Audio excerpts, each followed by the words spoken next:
Students welcome to மாத்யூசி மேக்ஸிஸ். நான் பார்க்குறது செகண்ட் டிகிரி டீச்சர் நியமன தேர்வுகளுக்கு 10ஆம் வகுப்புல அணிகள் எக்ஸசைஸ் 3.17 இந்த வீடியோவில் பார்க்கலாம். ஒரு மேட்ரிக்ஸ் கொடுத்துட்றாங்க.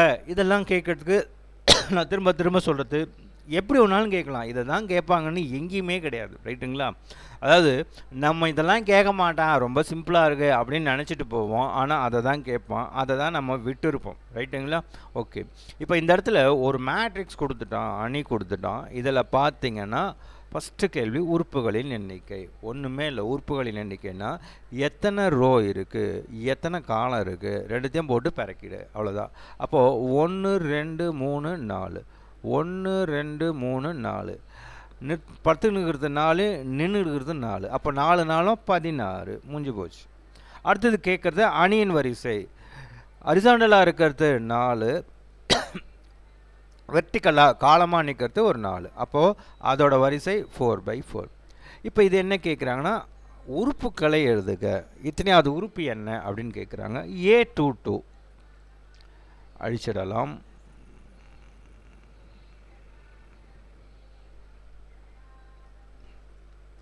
A22 அப்படின்னா என்ன அர்த்தம்? இதுதான் A22. சார் ஒவ்வொரு டைமும் நான் கோடு போட்டு சொல்கிறேன், இல்லை அந்த மாதிரிலாம் சொல்லக்கூடாது, டக்கு டக்குன்னு சொல்லணும். இதை கேட்டால் A22 அப்போ √17, A23னா √3/2, A24னா வெறும் 5, A34னா இந்த இடத்துல 0, A43னா -11, A44னா லாஸ்ட்டாக இருக்குது. அவ்வளோதான், முடிஞ்சு போச்சு, ரைட்டுங்களா? எத்தனையாவது உறுப்புன்றத இந்த இடத்துல இந்த ஆர்டரில் ஏஐஜே ஆர்டரில் சொல்லணும்னா டக்கு டக்குன்னு சொல்லணும், ரைட்டுங்களா? ஓகே, கவுண்ட் பண்ணின்னு இருக்கக்கூடாது. 1 2 3 4, 4ல் மூணாவது உறுப்பு 1 2 3 4, 1 2 3 மைனஸ் பண்ணணும், இந்த மாதிரிலாம் சொல்லக்கூடாது. அப்படியே கேட்டோன்னே டக்குன்னு சொல்ல தெரியணும். ஓகே, அதாவது இந்த உறுப்புன்னு சொன்னால் கண் அங்கே பார்க்கணும், இல்லைனா கை போய் அங்கே நிற்கணும், இல்லைனா பேனா அங்கே போய் நிற்கணும். ஓகேவா?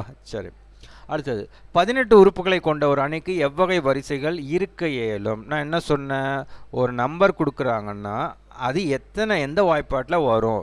நமக்கு தெரிஞ்சது 18, 2 9, 3 6, முடிஞ்சு போச்சு. 18ன்றது not a perfect square number. So இது கண்டிப்பாக செவ்வக அணியாகத்தான் இருக்குமே தவிர சதுர அணியாக இருக்காது. அப்போ ஃபஸ்ட்டு பார்ட்டு முடிஞ்சிச்சு. 18 எப்படிலாம் இருக்குங்களா, 1 18 2 9 3 6. இவர் அப்படியே ரிவர்ஸில் எழுதிக்கணும். 6 3 9 2, அப்புறமா 18 1, ரைட்டுங்களா? ஒரே ஒரு ரோ 18 காலம் இருக்குது அப்படின்னும்போது 18 ரோ இருக்கலாம், 18 ரோ இருக்கலாம், ஒரே ஒரு காலம் இருக்கலாம், ரைட்டுங்களா? ஓகே, ஏன்னா தப்பாக சொல்லிட்டோனோ, 1/18னா ஒரு ரோ 18 காலம். அதே மாற்றி போட்டோம்னா 18 ரோ ஒரு காலம், ரைட்டுங்களா? அப்போது ஒரு ரெக்டாங்கிள் மேட்ரிக்ஸ் வருது, ஒரு செவ்வக அணி வருதுன்னா அது கண்டிப்பாக not a perfect square number. அப்போது கடைசி வரைக்கும் எத்தனை டேபிள் வந்து 18 வந்து 3 6 வரைக்கும் வருதுன்னா, இப்போ இது 3 வந்திருக்குன்னா இந்த ரிவர்ஸில் அப்படியே எழுதும்போது அந்த 3 வரணும். இப்போ 3 3 6 வகையான வரிசை ஜோடி அமைக்கலாம், ரைட்டுங்களா? இப்போ அடுத்தது என்ன சொல்கிறாங்கன்னா 6 சொல்கிறாங்க. 6 is also A not a perfect square number, இல்லைன்னா நான் ஸ்கொயர் நம்பர். ஏன் ஃபுல்லாக போவானே? 6 என்பது not a perfect square number, சதுர எண் அல்லன்னு சொல்லதை விட அது வந்து ஒரு நாட் ஸ்கொயர் நம்பர், நான் ஸ்கொயர் நம்பர். ஸோ 6 எப்படிலாம் எழுதலாம்? 1 6 6 3 6, முடிஞ்சு போச்சு. அதுக்கு மேலே எழுத முடியாது, உடச்சிக்கோ. அப்போ இந்த பக்கம் 2 வந்தனா இவர் அப்படியே கண்ணாடியில் பார்க்குற மாதிரி 2 3னா 3 2, 1 6னா 6 1. அப்போ இந்த பக்கம் 2 வந்துச்சுன்னா இந்த பக்கம் 2, அப்போ டோட்டலாக 4 வரிசைகள் இருக்க இயலும். அவ்வளோதான் சார், ரைட்டா? ஓகே, பின் வருவனவற்றை கொண்டு 3/3 வரிசையை கொண்ட ஏஐஜே அணியினை காண்க. நம்ம தான் இப்போ சொன்னோம் இல்லைங்களா, ஏஐஜேனா ஃபஸ்ட்டு இருக்கிறது 3/3 போது ஃபஸ்ட்டு என்ன வரணும்? A/A1 வரணும். இப்போ மாடுலஸ் ஆஃப் 1 - 2 × 1 2. ஏன் மாடுலஸ் கொடுக்குறாங்க அப்படின்னா, பாசிட்டிவாக இருந்தாலும் நெகட்டிவாக இருந்தாலும் மாடுலஸ் எடுக்கிற பாசிட்டிவ் வேல்யூ வந்துடும். அப்போ 1ல் 2 போச்சுன்னா 1. அடுத்தது என்ன சார் எழுதணும்? A12. அப்போ A வந்து 1 - 2 2 4, 1ல் 4 போச்சுன்னா 3. அடுத்தது A13 சார். அப்போ 1 - 2 3 6, ரைட்டுங்களா? அப்போ 1ல் 6 போச்சுன்னா -5, மாடுலஸ் எடுக்கிறப்ப +5.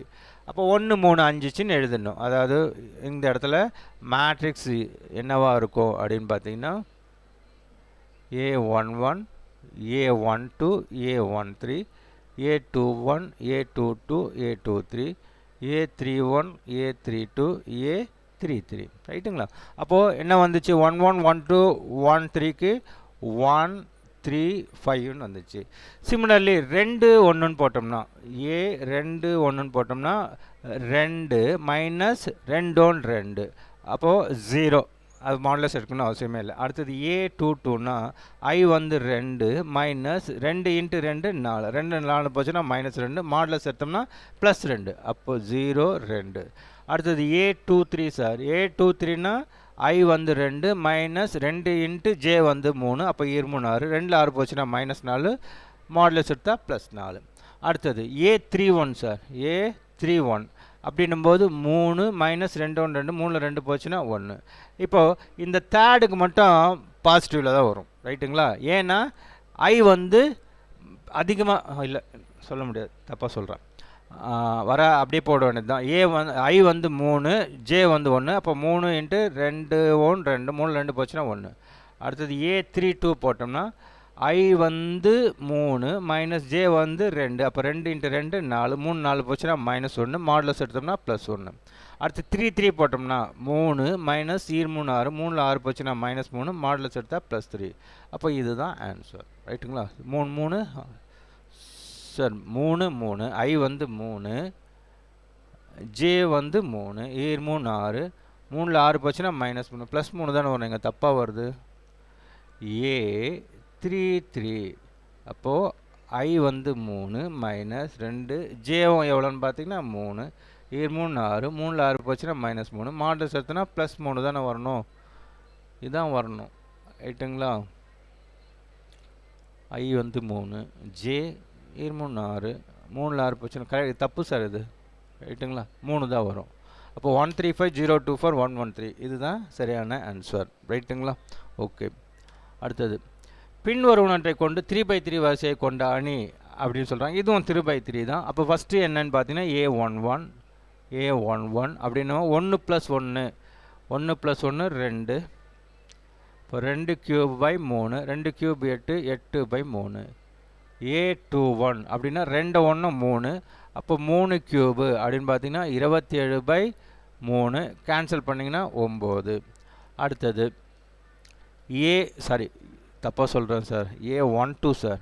A12 1க்கு 1 + 2 3 ஓகே. அடுத்தது A13 எல்லாமே ஃபஸ்ட்டு A1 ஆரம்பிங்கன்னா 1லேயே முடிச்சிடணும். A13 போது 1 3 4 அப்போ 4 கியூபுன்னு வரும். 4 கியூப் எவ்வளோன்னு பார்த்தீங்கன்னா 64 கீழே வந்து 3 ரைட்டுங்களா. இப்போது இந்த I + J அப்படின்றது கம்யூட்டேட்டிவ். I + J அதாவது 2 3 5 அப்படின்னா 3 2 5 அப்போ I + J I × J ஒரே நம்பர் மாறி மாறி வந்துச்சுன்னா சார் இப்போது I + J என்பது கம்யூட்டேட்டிவ் ப்ராப்பர்ட்டினா J + I அதாவது அடிஷன் வந்து கம்யூட்டேட்டிவ் ப்ராப்பர்ட்டியை இது பண்ணும் பட் நெகட்டிவ் பண்ணாது. அதே மாதிரி IJ அப்படின்னா JI. இப்போ இந்த மாதிரி இருக்கிற பட்சத்தில் A12 என்ன வருதோ அதுதான் A21 வரும் ரைட்டுங்களா.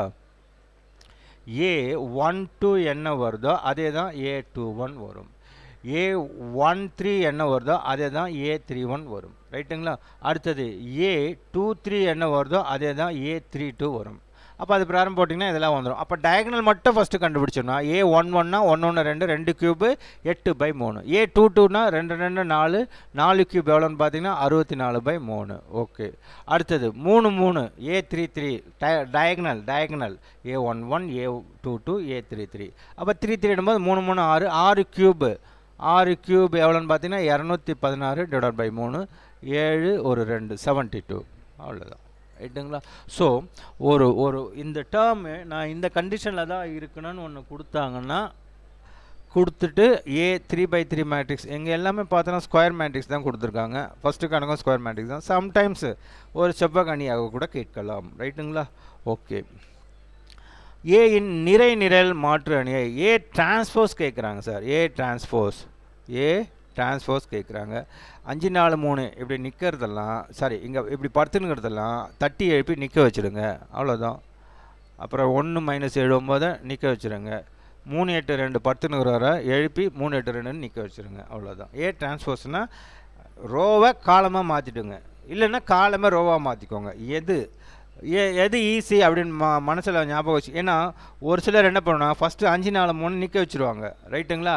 அடுத்தது வேறு எதனா கொஞ்சம் மாற்றி போட்டுப்பாங்க. அந்த குழப்பம், அதாவது ஏதாவது ஒன்று 10 எழுப்பு முடிஞ்சு போச்சு, ரைட்டுங்களா? ஏ டிரான்ஸ்போஸ், ஒரு அணியோட டிரான்ஸ்போஸ் என்பது 10 தட்டி எழுப்பி நிற்க வச்சிரு, அவ்வளோதான். கொஞ்சம் சிம்பிளாக புரிஞ்சுக்கோங்க. ஏன்னா ஏ டிரான்ஸ்போஸ்ன்றது படிக்கும் போதெல்லாம் பார்த்தீங்கன்னா ஏ டிரான்ஸ்போஸ் எதனா பண்ணணும்னு ரொம்ப நிறைய குழப்பம் வரும்.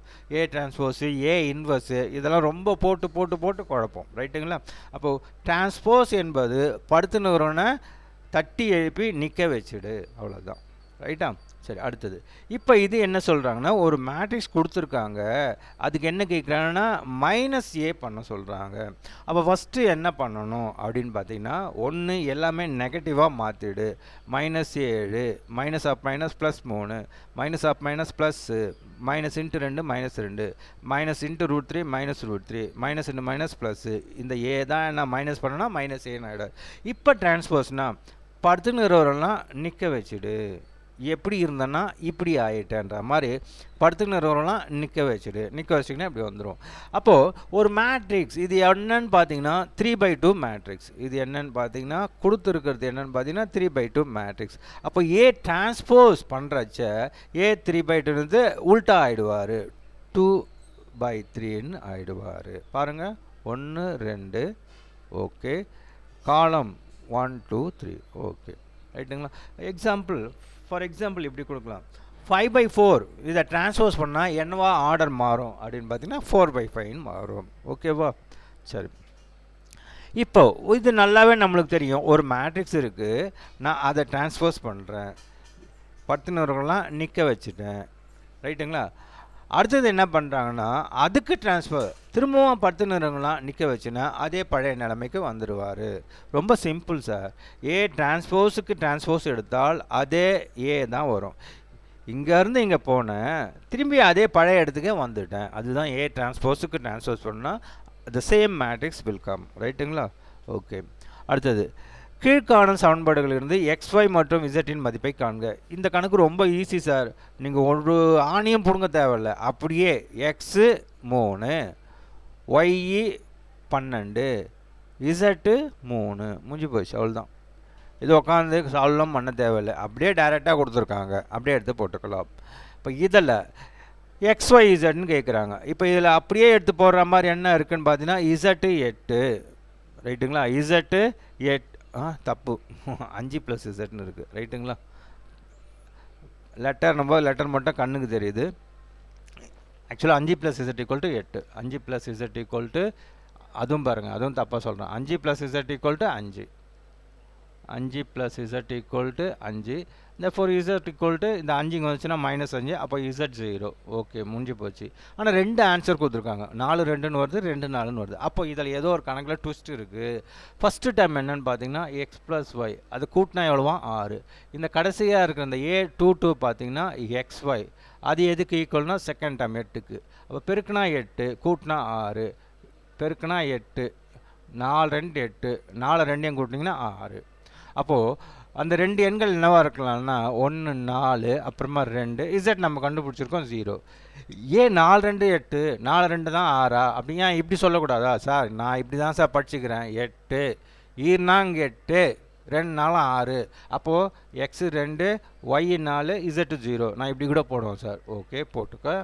அப்போது இப்படியும் வரலாம், இப்படியும் வரலாம், எப்படி ஒன்றாலும் வரலாம். கரெக்டாக போட்டால் தான் மார்க் வரும், ரைட்டுங்களா? ஓகே, அப்போது இந்த இடத்துல 2 ஆன்சர் ஏன் வருதுன்னா பெருக்கினால் 8, கூட்டினால் 2, பெருக்குனா நான் பெருக்குனா 4 2 8, 4 2 கூட்டினா 6, நீங்கள் பெருக்குனா ஈர்னாங்க 8, 2 4 கூட்டினீங்கன்னா 6. அப்போ எப்படி ஒன்றாலும் ஆன்சர் இப்படியும் கொடுக்கலாம், இப்படியும் கொடுக்கலாம், இல்லைனா சேர்த்தும் கொடுக்கலாம், ஓகேவா? சரி, அடுத்தது. இப்போ இதில் என்ன அப்படின்னு பார்த்தீங்கன்னா X + Y + Z = 9, X + Z = 5, Y + Z = 7 அப்படின்னா XY Z மதிப்பை கேட்குறாங்க. இப்போ இந்த இடத்துல இது வரைக்கும் நான் கூட்டினா X + Z, அப்புறமா Y + Z, அது 5, அப்புறமா இது 7. இதோட மதிப்பு 5, இதோட மதிப்பு 7. இதுக்கு முன்னாடி ஒன்று கொடுத்துருக்காங்க. என்ன கொடுத்துருக்காங்க? X plus y plus z முதல் உறுப்பு அது 9க்கு சமம். அப்போ therefore x plus y plus z இதுக்கு 9, இந்த இசட் அப்படியே நிற்கும். இந்த இடத்துல 5 7 12, இது இங்கே வந்துச்சுன்னா -9. தேர்ஃபோர் இசட் ஈக்குவல் டு 12 9 போச்சுன்னா 3. அவ்வளோதான். இப்போ அடுத்தது என்னன்னு பார்த்தீங்கன்னா X plus z equal to 5, இசட்டோட மதிப்பு 3, 3 இந்த பக்கம் வந்துச்சுன்னா -2. அப்போ எக்ஸ் இஸ் ஈக்குவல் டு 5ல் 2 போச்சு, சாரி 5ல் 3 போச்சுன்னா 2. மூணாவது டேம் என்னன்னு பார்த்தீங்கன்னா y plus z equal to 7, z நம்ம கண்டுபிடிச்சிருக்கோம் 3, இந்த பக்கம் வந்துச்சுன்னா -3. அப்போ ஒய் ஈக்குவல் டு 7 3 போச்சுன்னா 4. அப்போது எக்ஸ் 2 இசட் 3 ஒய் 4. அவ்வளோதான் சார், ரொம்ப சிம்பிள். ஓகேவா? சரி, ஓகே சார், தேங்க்யூ ஃபார் வாட்சிங். நீங்கள் கேட்குறீங்களே அப்படின்றதுக்காக இந்த மேட்ரிக்ஸ் போடுறேன். 2 பேர் கேட்டிருந்தாங்க மேட்ரிக்ஸஸ் கொஞ்சம் சீக்கிரமாக முடிங்கன்னு. அதால் இன்னைக்கு கொஞ்சம் வெடிகாலம் 4 மணிக்கு எழுந்து ஒரு 2 வீடியோ என்னால் எடுத்துட்டேன். இப்போ டைம் என்னன்னு பார்த்தீங்கன்னா 5:45 ஆக போகுது. இன்னும் 1 ஹவரில் கிளம்பிடுவேன். ரைட்டுங்களா? ரெடி ஆகி கிளம்பிடுவேன். அகைன் நான் சொல்கிறது என்ன அப்படின்னு பார்த்தீங்கன்னா, உங்களுக்கு நான் சொல்கிறது வந்து கொஞ்சம் கஷ்டமாக தான் இருக்கும். அதாவது 1000 பேர் 1 ஹவர் வீடியோவை பார்த்தாங்கன்னா $1 கிடைக்கும். அதாவது 80 ரூபா. அதில் என்ன கிடைக்கும் அப்படின்னு பார்த்தீங்கன்னா 50%னா ஒரு 40 ரூபா தான் கிடைக்கும். அப்போது ஒரு வீடியோ போடுறோம்னா 1000 பேர் வித்தவுட் ஸ்கிப்லாம் பண்ணாமல் 1 ஹவர் பார்த்தா தான் 80 ரூபா. இந்த 1000 வீடியோவுக்கு கம்மியாக 100 பேர் பார்க்கறது, 30 பேர் பார்க்கறது, 40 பேர் பார்க்கறது, ஒரு 200 பேர் பார்க்கறது, இதுக்கெல்லாம் எந்த மானிட்டைசேஷனும் கிடைக்காது. இப்போ இது நாங்கள் ரீசெண்டாக தான் ஒரு வீடியோஸில் பார்த்தேன். அதில் அவங்க சொல்கிறாங்க எப்படி மானிட்டைசேஷன் எப்படி உங்களுக்கு கிடைக்குது யூடியூப்பில் அப்படின்னு பார்த்தீங்கன்னா, லெஸ் தேன் 1000 கண்டினியூஸாக 1 ஹவர் பார்த்தா தான் $1. இப்போ எனக்கு நான் ஏன் ரொம்ப நாளாக போட்டு குழப்பின்னு இருக்கேன், ஏன் நம்மளுக்கு வரலன்னா காரணம் இதுதான். 100 பேர் 200 பேர் 40 பேர் 30 பேர்லாம் பார்த்தீங்கன்னா ஒரு ஆணியும் ஒன்றும் வராது. ரைட்டுங்களா?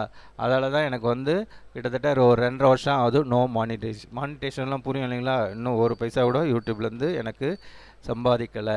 ரீசன் இஸ் இதுதான் ரீசன். 100 வியூஸு 200 வியூஸு இதுக்கெலாம் வந்து வாய்ப்பே கிடைக்காது. ரைட்டுங்களா? ஆனால் அந்த சொல்கிற அந்த ரீச்சே ஆகாது. அப்போது மினிமம் 1000 பேர் ஒரு 1 ஹவர் வீடியோ 1000 பேர் கண்டினியூஸாக பார்த்தா தான், ஸ்கிப் பண்ணாமல் பார்க்கணும். அப்படி பார்த்தா தான் அந்த மானிட்டைசேஷன்றது கிடைக்கும். அப்போ ஏன் இவ்வளோ நாளாக எனக்கு கிடைக்கல மண்டையை போட்டு பிச்சு ஏதோ சும்மா இருக்கும்போது யூடியூப்பில் சர்ச் பண்ணுவேன் இதுக்கு ரிலேட்டடாக. அதே மாதிரி நிறைய பேரோட வீடியோஸ், இப்போ ஒரு சிலர் வீடியோஸ்லாம் பார்த்தீங்கன்னா லேக்ஸ் கணக்கில் போகுது. அவங்க என்ன தான் சொல்கிறாங்க, நம்ம என்ன தப்பு பண்ணுறோம், நம்ம என்ன சரியாக சொல்லலையா, அவங்க என்ன சொல்கிறாங்கன்றது தான் நான் பார்ப்பேன். அப்படி பார்க்கும்போது அபத்தமாக சொல்கிறாங்க, அது ஆஹா ஓஹோன்னு புகழ்கிறீங்க. எனிவே ஓகே சார், மேட்ரிக்ஸில் இது முடிஞ்சிச்சு. வேறு என்ன இருக்கோ நான் முடிச்சிடுறேன். ரைட்டுங்களா?